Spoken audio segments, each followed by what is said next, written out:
Assalamualaikum warahmatullahi wabarakatuh. Baiklah, di sini kami kelompok 11 akan mempresentasikan hasil diskusi kami yang berjudul Rencana Pelaksanaan Pembelajaran Bahasa Indonesia Berorientasi Inovatif. Nah, sebelumnya saya akan memperkenalkan beberapa nama kelompok saya, yaitu yang pertama Divani Nurkolifa Eka Saputri Bami, yang kedua Nur Nadi Padaeng, dan yang terakhir saya Nurmala Mutiara Aubakar. Nah, langsung saja masuk karena saya pemateri pertama, langsung saja masuk saja pada materi pertama, yaitu kegiatan yang dilakukan guru dan siswa pada setiap tahap pembelajaran dalam RPP. Nah, kegiatan apa saja yang dilakukan pada kegiatan pendahuluan? Yang pertama, menyiapkan peserta didik secara fiksi dan fisik untuk mengikuti pembelajaran seperti berdoa. Yang kedua, pemberian motivasi belajar siswa secara kontekstual sesuai dengan manfaat dan aplikasi materi ajar dalam kehidupan sehari-hari dengan pemberian contoh atau perbandingan. Yang ketiga, memberikan pertanyaan-pertanyaan yang menggantikan pengetahuan sebelumnya dengan materi yang akan dibelajarkan. Yang keempat, pembelajaran tentang tujuan atau kompetensi dasar yang akan dicapai. Nah, yang terakhir, penjelasan tentang cakupan materi dan uraian kegiatan. Nah, itu adalah tahapan pembelajaran pendahuluan dalam RPP. Nah, yang kedua, kegiatan apa saja yang dilakukan pada kegiatan inti. Yang pertama, kegiatan inti merupakan proses pembelajaran untuk mencapai tujuan yang dilakukan secara interaktif, inspiratif, dan menyenangkan dan menantang.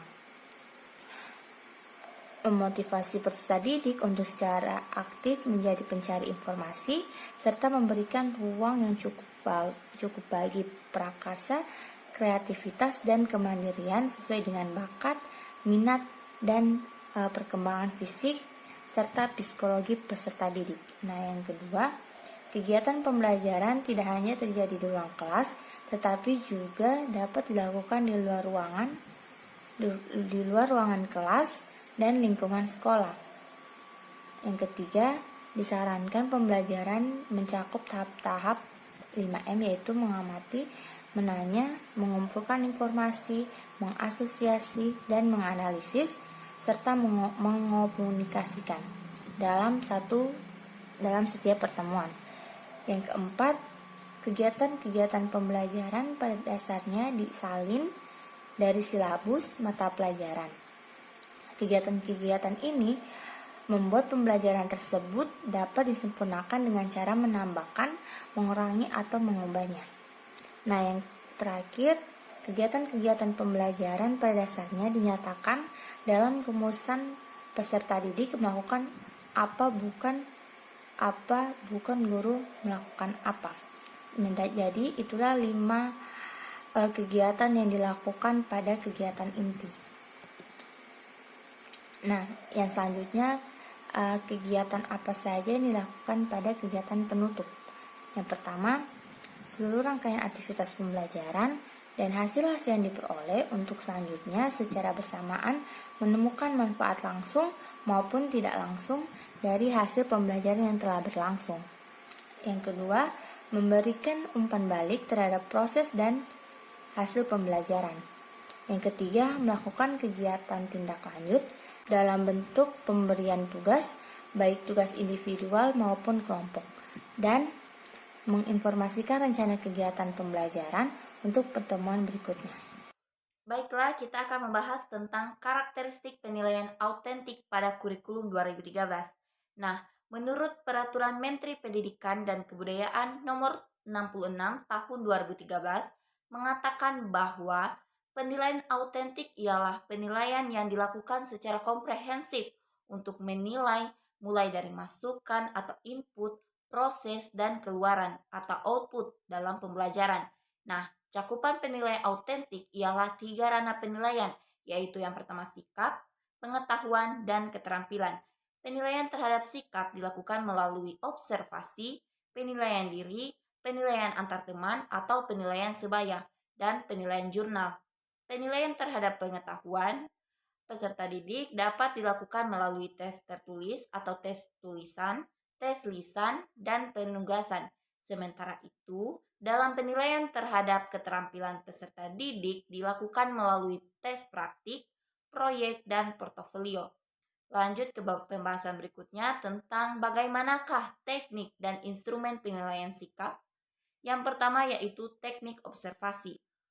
Observasi merupakan teknik penilaian yang dilakukan secara berkesinambungan dengan menggunakan indera, baik secara langsung maupun tidak langsung. Yang kedua yaitu penilaian diri. Dalam penilaian sikap, penilaian diri merupakan teknik penilaian dengan cara meminta peserta didik untuk mengemukakan kelebihan dan kekurangan dirinya dalam konteks pencapaian kompetensi. Nah, instrumen yang digunakan berupa lembaran penilaian diri. Yang berikutnya yaitu penilaian antar peserta didik. Penilaian antar peserta didik merupakan teknik penilaian dengan cara meminta peserta didik untuk saling menilai terkait dengan pencapaian kompetensi. Yang terakhir yaitu penilaian dengan jurnal. Jurnal merupakan catatan pendidik di dalam dan di luar kelas yang berisi informasi hasil pengamatan tentang kekuatan dan kelemahan peserta didik yang berkaitan dengan sikap dan perilaku. Nah, materi berikutnya yaitu bagaimanakah teknik dan instrumen penilaian pengetahuan pada siswa.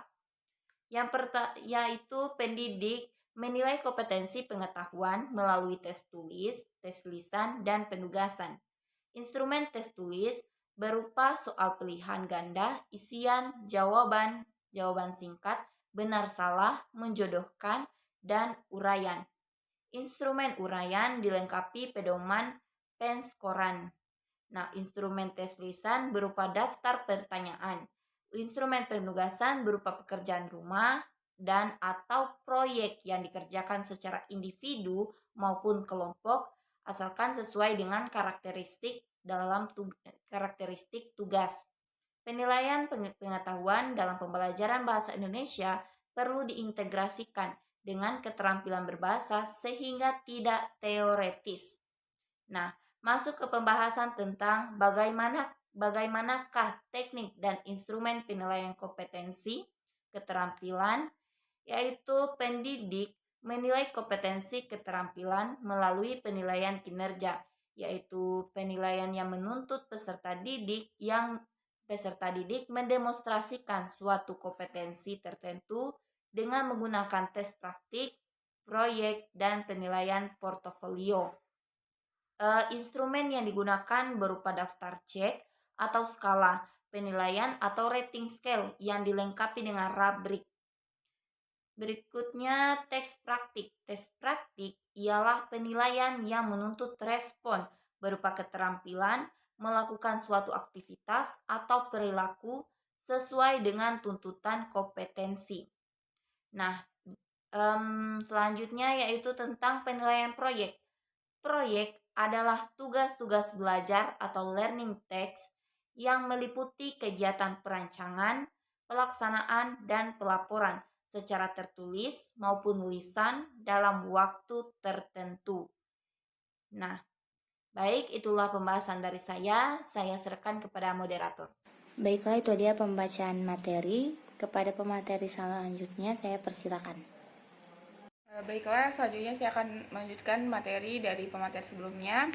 Kita masuk ke model RPP pembelajaran bahasa Indonesia. Jadi sebelum itu kita harus mengetahui apa itu model pembelajaran. Jadi model pembelajaran yang menurut para ahli, yaitu salah satunya adalah Joyce dan Well, berpendapat kalau model pembelajaran itu adalah rencana atau pola yang dapat digunakan untuk membentuk kurikulum. Kurikulum itu adalah rencana pembelajaran yang jangka panjang dengan cara merancang bahan-bahan pelajaran, membimbing pembelajaran di kelas atau yang lain. Ada juga pendapat para ahli lain yang dikutip, yaitu menurut Suherman 2003 halaman 7 yang mengatakan bahwa model pembelajaran itu dimaksudkan sebagai pola interaksi siswa dengan guru di dalam kelas yang menyangkut strategi, pendekatan, metode, dan teknik pembelajaran yang diterapkan dalam pelaksanaan kegiatan belajar mengajar di kelas. Jadi mempergunakan model pembelajaran itu bertujuan untuk mengefektifkan dan mengefisienkan pencapaian pembelajaran. Yang indikatornya di sini adalah guru dan siswa dengan fokus kepada materi pembelajaran serta model pembelajaran yang sudah dikembangkan secara intensif melalui penelitian dan cabang ilmu.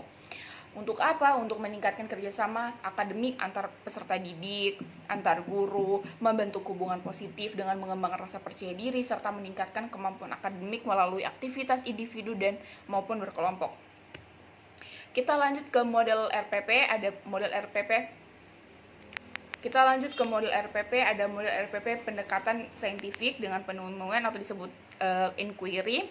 Jadi disingkat MPI. Adalah suatu model pembelajaran yang dikembangkan agar siswa menemukan dan menggunakan berbagai sumber informasi atau ide-ide untuk meningkatkan pemahaman mereka tentang masalah topik atau isu tertentu. Jadi penggunaan model ini tidak hanya untuk supaya siswa belajar memberikan pertanyaan atau dengan memberikan jawaban yang benar, tapi siswa juga dituntut untuk serangkai untuk investigasi, eksplorasi, pencarian, eksperimen, penelusuran, dan penelitian. MP ini merupakan model pembelajaran yang melibatkan minat dan menantang siswa untuk menghubungkan dunia nyata dengan kurikulum. Jadi apa yang sudah didapatkan di kelas sesuai kurikulum akan dihubungkan dengan dunia nyata terkait topik, isu, atau masalah tertentu. Lalu selanjutnya model RPP pendekatan saintifik dengan penyingkapan atau discovery dan proyek. Discovery itu dapat dipandang sebagai metode ataupun model pembelajaran. Namun, discovery lebih sering disebut sebagai metode ketimbang sebagai model pembelajaran. Oleh karenanya, istilah yang sering muncul itu adalah metode discovery. Metode discovery itu apa sih? Metode discovery atau dalam bahasa Indonesia itu artinya penyingkapan, didefinisikan sebagai proses pembelajaran yang terjadi bila siswa disajikan materi pembelajaran yang masih bersifat belum tuntas atau belum lengkap sehingga menuntun siswa menyingkapkan pembelajaran informasi yang diperlukan untuk melengkapi materi ajar tersebut. Jadi untuk materi masih mentah, masih belum selesai, tapi siswa dituntut untuk ini harus selesai untuk melengkapi itu semua, seperti itu. Itu maksudnya dari discovery. Lalu lanjut ke model pembelajaran berbasis proyek, seperti sudah pada judulnya kan berbasis proyek. Nah, hakikat model pembelajaran berbasis proyek atau disebut project based learning itu biasanya disebut MPBP. Nah, model pembelajaran itu adalah melibatkan siswa secara langsung dalam proses pembelajaran melalui kegiatan penelitian untuk mengerjakan atau menyelesaikan suatu proyek pembelajaran tertentu. Contoh, kalau di pelajaran IPA, siswa sudah diberikan materinya sesuai kurikulum. Nah, tinggal praktiknya dilakukan oleh siswa sendiri dengan melalui penelitian dan proyek tadi. Dalam bahasa Indonesia, siswa sudah diberikan contoh seperti contoh puisi, contoh cerpen, contoh drama. Contoh puisi, contoh cerpen, contoh drama, dan siswa diminta untuk membuat puisinya sendiri atau melengkapi puisi. Dikutip menurut Bos dan Krauss tahun 2007 mendefinisikan bahwa model pembelajaran ini sebagai sebuah model pembelajaran yang menekankan aktivitas siswa dalam memecahkan berbagai permasalahan yang bersifat open-minded dan mengaplikasikan pengetahuan mereka dalam mengerjakan sebuah proyek untuk menghasilkan sebuah produk otentik tertentu. Jadi konsepnya, strukturnya sudah diberikan materi sesuai kurikulum, lalu implementasinya adalah di proyek yang akan mereka laksanakan. Lanjut, model RPP berbasis pendekatan saintifik dan berbasis masalah seperti judulnya sudah yaitu berbasis masalah. Dikutip menurut Delils tahun 1997 halaman 6 bahwa menyatakan pendekatan ini merupakan model pembelajaran dikembangkan untuk membantu guru mengembangkan kemampuan berpikir dan keterampilan memecahkan masalah pada siswa selama mereka mempelajari materi pembelajaran. Jadi, satu materi atau satu KI atau KD ada permasalahan dan itu harus dipecahkan. Ini membentuk siswa untuk bagaimana cara berpikir, bagaimana memecahkan masalah, bagaimana problem solving, mengajarkan problem solving juga. Berdasarkan beberapa pengertian tadi disimpulkan bahwa MPBM adalah model pembelajaran yang menyediakan pengalaman otentik yang mendorong siswa untuk belajar lebih aktif, mengonstruksi pengetahuan, dan mengintegrasikan konteks belajar di sekolah dan belajar di kehidupan nyata secara alamiah. Jadi mereka dapat pembelajaran materi dan dihubungkan juga dengan permasalahan atau isu sekarang dengan basis masalah yang tadi, itu masih sejalan. Oke, lanjut. Model pembelajaran inovatif. Jadi, rancangan pembelajaran inovatif dalam hal ini dimaknai sebagai aktivitas persiapan pelaksanaan pembelajaran yang menerapkan unsur-unsur pembelajaran terbaru di abad 21 dan terintegrasi dalam komponen maupun tahapan pembelajaran yang akan dilaksanakan agar untuk mencapai tujuan yang telah diterapkan. Unsur-unsur pembelajaran yang terbaru yang dimaksud adalah mulai dari teknologi, pedagogik, konten pengetahuan sebagai kerangka dasar integrasi teknologi dalam proses pembelajaran yang berbasis neuroscience, pendekatan pembelajaran yang berbasis sains, teknologi, lalu art, di situ ada seni, di situ ada matematika dengan HOTS, dengan tuntutan kompetensi abad 21 dengan 4C, komunikasi, kolaborasi, critical thinking, dan creativity, dengan kemampuan literasi dan unsur lain yang terintegrasi dalam komponen maupun dalam tahap-tahap rencana pembelajaran. Itu tadi model pembelajaran berbasis inovatif. Yang sebelumnya adalah model pembelajaran ceramah yang siswa seperti kertas kosong, lalu guru yang menuliskan semuanya materi dan kita disuruh untuk duduk diam. Tapi sekarang mulai pembelajaran di abad 21 kita harus lebih berpikir kreatif, memecahkan masalah sendiri, menghubungkan antara kurikulum dan dunia nyata dengan komunikasi yang bagus, dengan kolaborasi, dengan kerangka berpikir yang ilmiah, yang kritik dan kreatif. Itu adalah tuntutan model pembelajaran di abad 21 sekarang. Baik, mungkin hanya itu dari saya kembalikan ke moderator. Terima kasih. Baiklah, itu dia pembacaan materi. Kepada pemateri selanjutnya saya persilakan.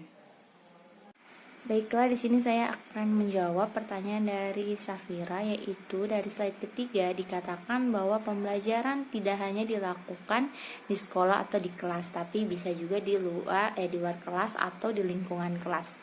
Nah, pertanyaannya saya berikan contoh apa saja kegiatan pembelajaran yang dapat dilakukan di luar kelas. Pembelajaran di luar kelas itu dapat menggunakan ada 3 pendekatan, yaitu yang pertama pembelajaran studi lapangan atau kunjungan lapangan. Terus yang kedua pendidikan menjelajah lingkungan. Yang ketiga sekolah atau proyek komunitas. Nah, apakah menurut kalian kegiatan pembelajaran yang dilakukan di luar kelas itu bagus untuk mendidik peserta didik? Menurut kelompok kami bagus, karena guru di era abad milenial ini harus senantiasa inovatif dan kreatif dalam mendesain proses pembelajaran di sekolah.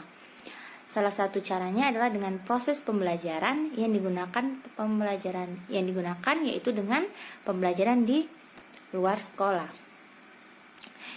Ini bisa membangun atau memberikan jalan bimbingan siswa di lapangan atau pembelajaran dengan menggunakan sumber-sumber belajar berupa alam sekitar, dan biasanya memberikan kesempatan kepada siswa untuk mengamalkannya yang dimiliki.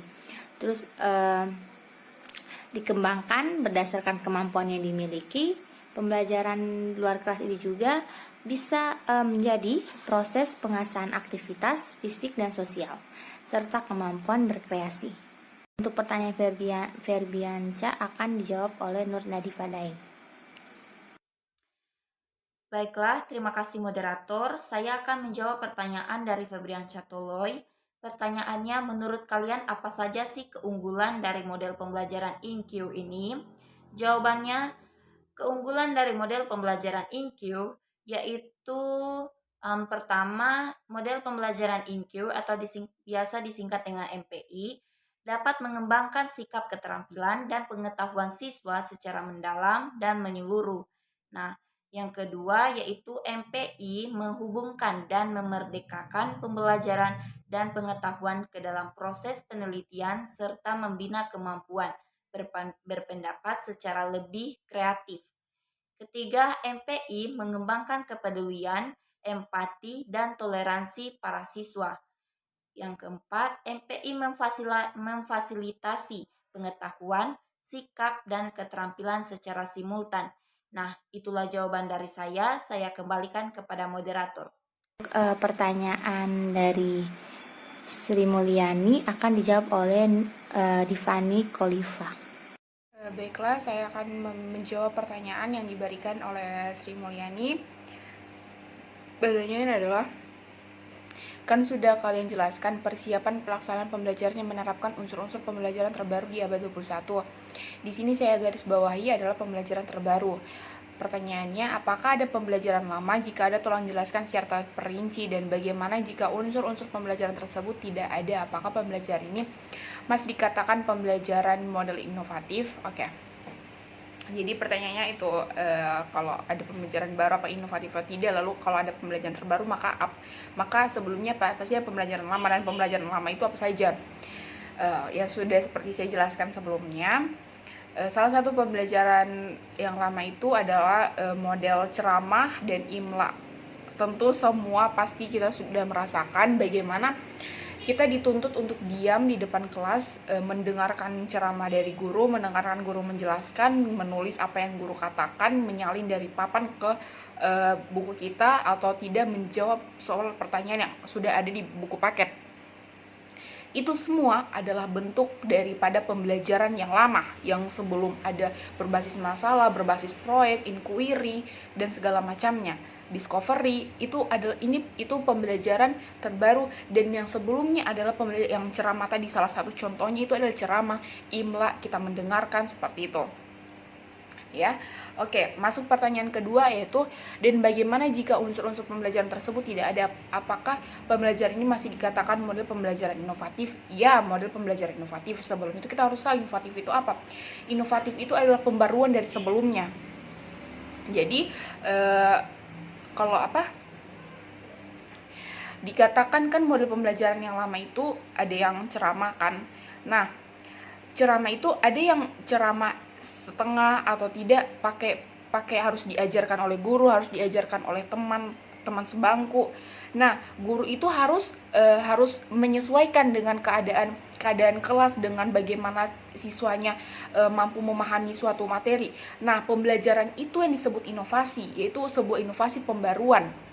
Ada murid yang baru paham dengan model ceramah, harus dijelaskan oleh guru. Ada murid yang harus membaca, ada murid yang harus dari temannya yang dijelaskan baru paham. Nah, itu semuanya itu adalah bentuk dari pembaruan yang tadi. Nah, jadi apakah kalau tidak ada pembelajaran lama, maka pembelajaran baru dikatakan model inovatif? Ya, itu adalah model inovatif, tergantung dengan guru yang menyesuaikan dengan keadaan murid-murid, keadaan kelas mau bagaimana, dan itu bentuk inovatif. Inovatif itu sederhananya, inovatif itu artinya pembaruan. Kita buat A dan sedangkan yang A ini kurang, berarti kita buat A1. Kalau A1 lagi masih ada yang pengen A2, berarti kita buat lagi A2. Ada yang pengen B, itu B. Nah, itu bentuk daripada pembaruan, seperti itu. Mungkin hanya itu jawaban dari saya, lebih dan kurangnya saya mohon maaf. Saya serahkan ke moderator. Terima kasih. Baiklah, itu dia hasil presentasi dari kelompok kami. Lebih dan kurangnya saya mohon maaf. Wassalamualaikum warahmatullahi wabarakatuh.